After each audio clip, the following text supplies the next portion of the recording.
claim is that, on the whole, communities, organizations that have more of that social capital are better off. I've been talking about the first part of this, and I think I probably have already said what is summarized in the next part. Yeah, I've said much of what I wanted to say here. There are several reasons why networks are important if you want to move at the level of sort of trying to understand why networks matter. Partly networks transmit information. And the denser the networks, the easier the information. That's why if you've got better networks, you're more likely to get a good job because you're just more likely to hear about jobs that if you're isolated, you don't hear about. Partly it's because they encourage reciprocity and trustworthiness. That's what I've also said. And partly it's because the people we connect with influence our sense of who we are, our identity. And I'm going to say more about that issue, how our identity, our sense of who we are, is influenced by who we hang out with. I'm going to say more about that in a second, but that is also a really important part of the story. Social capital comes in many different forms that are not all fungible. Sorry, fungible is only a Harvard professor would use a word like fungible. Fungible just means you can't use everything. You can't use them. They're not all forms of social capital are equally usable for different purposes. I mean, think physical capital for a moment. A screwdriver is a bit of social capital. I'm sorry, it's a bit of physical capital, and an egg beater is a bit of physical capital. But you can't. I mean, you could if you had to beat an egg with a screwdriver, but it wouldn't work very well. And you could if you had, well, you couldn't even if you had to turn a screw with an egg beater. So the point is, just saying it's capital doesn't mean you can use it for everything. And social capital is like that. Some forms of social capital are good for some things and not good for other things. For example, I'm going to show in a moment, or tell you in a moment, about the powerful effects on your physical health of social networks.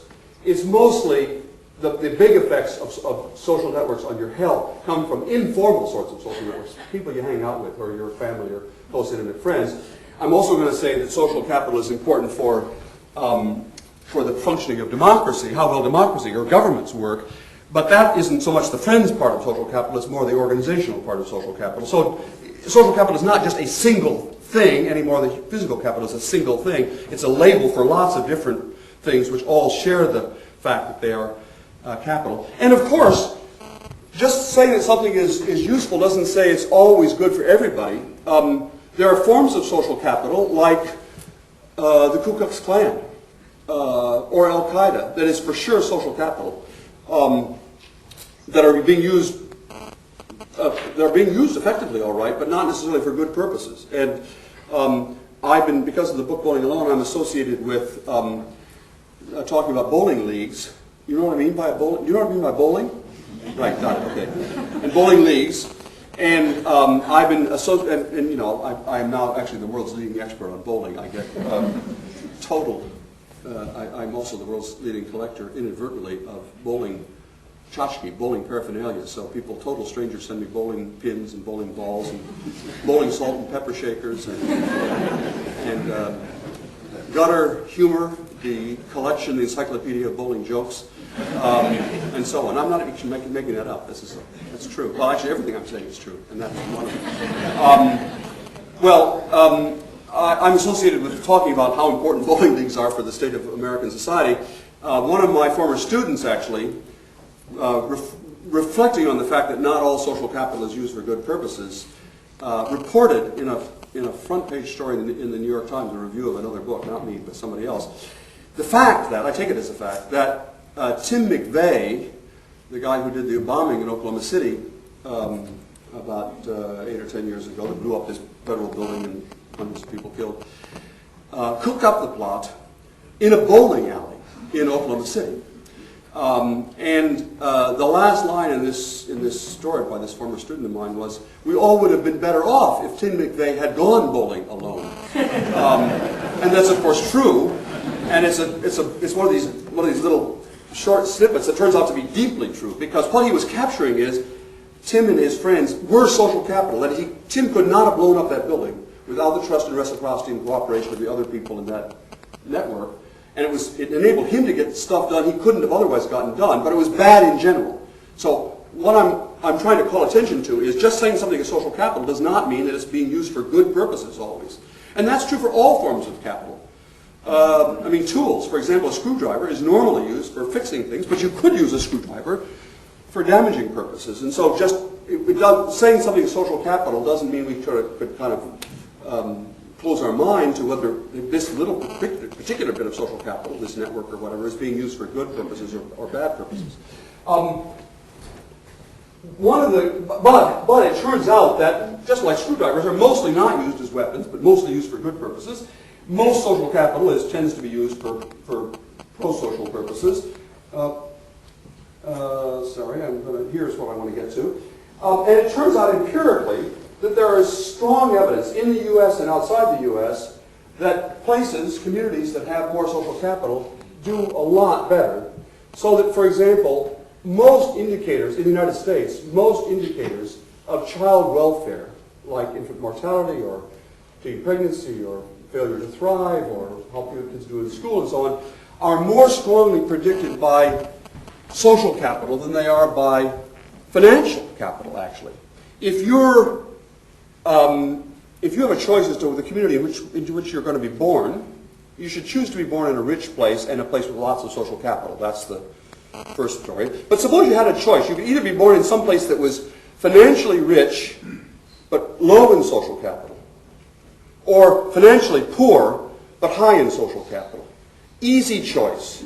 Choose the place that's high in social capital and low in financial capital. I'm not saying poverty is great. It isn't great. I'm saying the absence of social capital is even worse than poverty, than financial poverty. So it's important to pay attention to social capital if you care about kids, for example. It's also in the U.S., and there's some evidence on this in the U.K., although the U.K. evidence is less clear, is still coming out, but in the U.S., the best predictor of how kids do on test scores, I don't know if you've been affected by this same mania that we have for testing kids every 3 minutes in schools and reporting that by schools and so on. Suppose you wanted to raise the test scores in your local school district. You might have one of two strategies. You might say, okay, let's invest 10% more in these schools, higher teacher salaries or smaller classes or more computers or whatever, or let's have 10% more parental involvement in the kids' education process.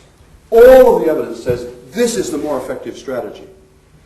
I'm not saying we shouldn't spend money on schools. My wife happens to be a public school teacher, so I have a vested financial interest in paying teachers well. But I am saying that the problem, at least in the United States, the problem with low test scores is much less a school's problem than actually is a parent's problem, because the data show parents have basically, on average, dropped out over the last 30 years of their kids being concerned about their kids. And that's why the test scores are low, and the schools and teachers are having to kind of make up for that fact. Now, I'm not here on a campaign against parents. Of course I'm not. I'm trying to indicate as another example in which these social networks, in this case the networks between parents and the schools, have measurable consequences. That's the main point I'm trying to make here. There are measurable things that we care about that are powerfully affected by the state of social capital. There's a lot of good evidence about the effects on economic performance of countries and to some extent of communities as a function of their social capital. I've already quoted for you the research on social capital's effect on crime rates. It also is true that, at least in the States, that the rate of tax evasion is much lower in communities that have high social capital. You might think that the reason people evade taxes is because the taxman is not checking up on them. But actually that turns out not to be true. The big effect on tax evasion, at least in the United States, comes from a sense that you ought to pay your taxes because other people in your community are paying your taxes. And that is high. That sense that it's fair to do this is higher in communities where people are connected with one another and where people are more isolated and more self-focused. Even though the Internal Revenue Service is still trying to enforce the laws, people are less likely to comply. There's actually quite a bit of evidence that the effectiveness of local government is powerfully affected by the quantity and quality of social capital in a community. I did some research a number of years ago on the performance, on a subject that only a political scientist would be interested in, which is the performance of levels of different local governments in Italy. That is, some places in Italy, I know that you won't believe it, some places in Italy are actually very well governed. and some places in Italy are terribly governed. And we set out to try to figure out, well, how come some places are so much better governed than others? When I say well governed, I'm using a comparative standard here. Some places in Italy are better governed than Massachusetts is. Now, you may not think that's a very high standard. Indeed, most people in Massachusetts don't think it's a very high standard, but it's at least a recognizable standard. And for example, the area around Emilia-Romagna, around Bologna, the region called Emilia-Romagna, is an extremely effective, efficient government. They get they answer their mail, and they get their bills paid on time, and they have, very admirable daycare center programs and so on. I mean, they're very effective. And then other regions of Italy are really very poorly governed, and the point of this research project was to try to figure out how come, what's the secret ingredient in the soil that makes some places better governed than other places not so well governed. And we had a lot of ideas. We actually thought that wealth might make the difference. Rich places would be better governed than poor places, and that turns out to be a little bit true. But the most important effect is choral societies. Singing groups, and I'm using singing groups here. I mean, literally true that places that have more singing groups are better governed, but I'm using it as a metaphor. You understand that for sort of informal networks. There are some places in Italy in which there's a dense network, a fabric of people being involved in community life, singing groups and soccer, football clubs and reading groups and political parties and so on. That is, there's a very dense fabric of civil society, and those places the government works really much better than it does in places where there's an absence of that civic fabric, or what I have subsequently come to call social capital. And subsequent to our work on Italy, the people have reported the same findings in Poland and in the United States and so on. And social capital is a strong predictor. Controlling for other things, this is not just a spurious thing, but controlling for lots of other things, social capital is a strong predictor of how well government works and how negatively how corrupt it is. That is, low social capital is associated with high corruption. And it's maybe the example that I hope will persuade you, if nothing I've said so far persuades you, is that social networks have very powerful effects on your physical and mental health. Really astonishingly strong effects on how long you're going to live, actually. Holding constant. And here, this is an area where there's been hundreds of studies, actually, including some in the UK as well as the US and Japan and Poland, lots of different places. So the studies it's been pretty well pummeled, this area. And here's the sort of shorthand summary of those dozens of studies. Holding constant all of the other things that affect your life expectancy. That is, holding constant your age and your gender and whether you smoke and whether you jog and your blood chemistry and so on. Holding constant all those other things. Your chances of dying, well, actually your chances of dying are high. Your chances of dying over the next 12 months are cut in half by joining one group. Cut in 3/4 by joining two groups. As a risk factor for premature death, social isolation. I don't mean living in a cave someplace. I mean just not knowing your neighbors or not being involved in community life. Social isolation is as big a risk factor for premature death as smoking.